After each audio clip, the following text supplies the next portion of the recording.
Olá, meu nome é Rafael Bueno, eu atuo como psicólogo no CAPS Infanto Juvenil, Santana de Parnaíba. E você sabia que o mês de julho é o mês de conscientização sobre o TDAH? O TDAH é um transtorno do neurodesenvolvimento, a sigla significa transtorno do déficit de atenção e hiperatividade. É um transtorno que se caracteriza por uma série de sinais, de sintomas, que incluem uma certa impulsividade, uma dificuldade de sustentar a atenção por longos períodos de tempo. Ele normalmente aparece em crianças em idade escolar, que é o momento em que vai ser exigido dela uma maior capacidade de controle de impulso, onde ela vai estar num ambiente onde ela vai ser avaliada e onde esses sintomas vão acabar interferindo de forma mais evidente na sua vida. Os tipos, o TDAH ele pode ser o TDAH prevalentemente hiperativo, onde a criança é mais prejudicada pela sua impulsividade e pelo excesso de atividade, pela incapacidade de controlar seus impulsos, controlar seu comportamento. E pode ser predominantemente o déficit de atenção, o TDAH, onde a criança simplesmente vai ter mais dificuldade em sustentar sua atenção durante as suas atividades e em se organizar, O TDAH, ele não tem uma causa específica bem determinada, Ele envolve aí fatores referentes ao neurodesenvolvimento, fatores genéticos, de alguma forma inatos, e envolve também na influência do ambiente, Então, algumas crianças podem ter uma predisposição a ter essas dificuldades trazidas pelo TDAH e o ambiente favorecer uma redução do aparecimento dos sintomas. E ao contrário também pode ser verdade, Às vezes a criança não tem uma predisposição tão evidente, mas o ambiente dela acaba favorecendo aí um desenvolvimento em direção a um padrão mais desorganizado de comportamento, Um padrão mais hiperativo, com dificuldade atencional. Então, é uma interação entre esses dois fatores, Uma interação entre os fatores ambientais e os fatores inatos aí do desenvolvimento, os fatores genéticos, Não tem uma causa exatamente determinada. Certamente, O uso do celular está cada vez mais prevalente entre crianças cada vez mais jovens. A gente vê isso muito no nosso serviço lá no CAPS, onde as crianças já chegam com o uso do celular, já chegam com alguma dependência do celular, e para a criança isso torna muito difícil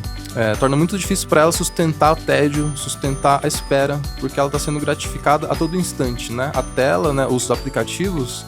eles proporcionam doses muito altas de gratificação a partir de muito pouco esforço, Enquanto na escola e na vida real, nas relações interpessoais, você precisa de alguma paciência, de algum tempo, de algum tipo de capacidade de sustentar melhor a sua atenção, capacidade de sustentar melhor as suas frustrações para conseguir eventualmente alguma gratificação. No uso da tela, do celular, dos aplicativos, ela vai conseguir instantaneamente, sem depender do outro, Sem depender das relações, sem depender da capacidade de tolerar a frustração. Ou seja, quando ela se deparar com um ambiente escolar, por exemplo, onde ela vai ter que lidar com as outras crianças, vai ter que lidar com os professores, com as demandas, com a necessidade de se organizar para realizar as atividades que são exigidas dela, ela vai ter maior dificuldade em tolerar essa situação, porque ela já vai estar condicionada a um tipo de obtenção de recompensa muito mais simples, que é o que é proporcionado pelo celular. E visto a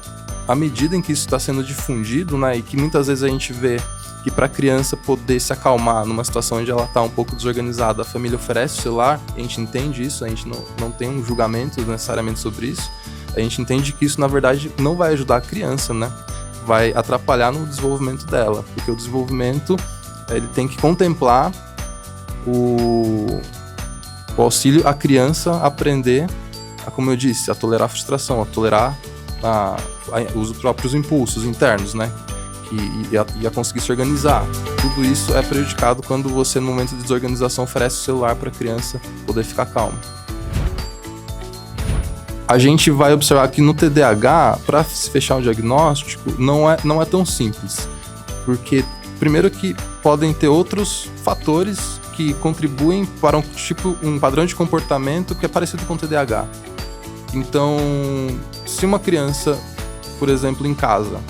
ela está se comportando de uma maneira um pouco hiperativa, não consegue sustentar muito bem a frustração, não consegue lidar com regras, mas no ambiente escolar ou em outros ambientes ela não demonstra os mesmos comportamentos, ela consegue de alguma forma ser melhor adaptada a outros ambientes, já vai ser difícil fechar o TDAH, porque um dos critérios diagnósticos é que ela tem que exibir esses comportamentos, né, esse padrão comportamental que consiste no TDAH, em 2 ou mais ambientes. Então, se ela está exibindo esse padrão comportamental apenas na escola ou apenas em casa, significa que é ali que está havendo algum tipo de conduta com a criança que está reforçando, né, esse padrão comportamental, e não se trata necessariamente de um TDAH. Vai ser, talvez, a maneira como ela está interagindo com aquele ambiente naquele momento. E então, pra gente, existem algumas ferramentas, né, pra gente poder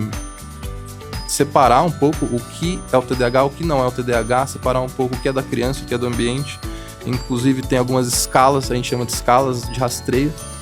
Uma delas se chama Snap 4, né, que a gente mais utiliza, onde a gente entrega sempre 2. Uma para a família preencher e outra para a pessoa que acompanha a criança na escola preencher. Então ali são listados, né, uma série de padrões comportamentais e a frequência com que eles acontecem. E aí a família e a escola vai preencher e vai dizer pra gente como que ela é na escola, como que ela é em casa. É uma simplificação pra gente entender uma dessas, né, pra gente tirar a dúvida sobre o que você trouxe, né? Sobre se ela às vezes está se comportando de uma maneira que corresponde ao que a gente poderia chamar de TDAH, ou se ela está simplesmente buscando algum outro tipo de recompensa através de um comportamento disruptivo, né, mas não de uma forma que se constitua necessariamente como esse diagnóstico, como o TDAH. A primeira coisa é buscar um serviço profissional, né, multiprofissional, que normalmente constitui em psiquiatra, psicólogo, talvez terapeuta ocupacional. E aí, um dos tipos de terapia que são mais recomendados, né, é a terapia cognitivo-comportamental, mas também existe a intervenção medicamentosa para ajudar a criança a controlar os próprios impulsos, né, a se organizar um pouco melhor, até em algumas situações, para poder ter um desempenho melhor nas terapias e ter um resultado mais rápido. E principalmente, assim, não principalmente, né, mas é um dos pilares, eu acho que são 3 pilares, né, que acabam sendo necessários, que é esse, né, a terapia, né, com o profissional, a terapia medicamentosa e a capacidade também desses profissionais que acompanham a criança orientar a família para que em casa, que é o ambiente onde a criança necessariamente vai passar mais tempo, seja um ambiente organizado de uma maneira a conduzir a criança para um melhor desenvolvimento, né, a conduzir a criança para esse lugar onde a gente quer que ela chegue, que onde ela seja capaz de sustentar frustração, onde ela seja capaz de sustentar sua atenção em atividades por um período longo ou um médio período, né, um período que seja suficiente para realizar aquelas atividades até o final. Que uma das características do TDAH é essa, né, a criança não consegue chegar até o final da atividade.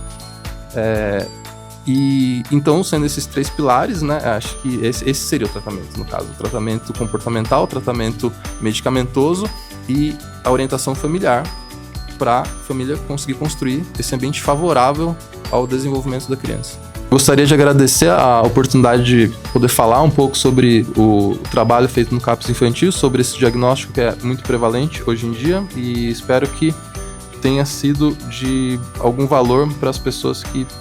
estiveram acompanhando até agora. Muito obrigado. Prefeitura de Santana de Parnaíba, cidade da educação.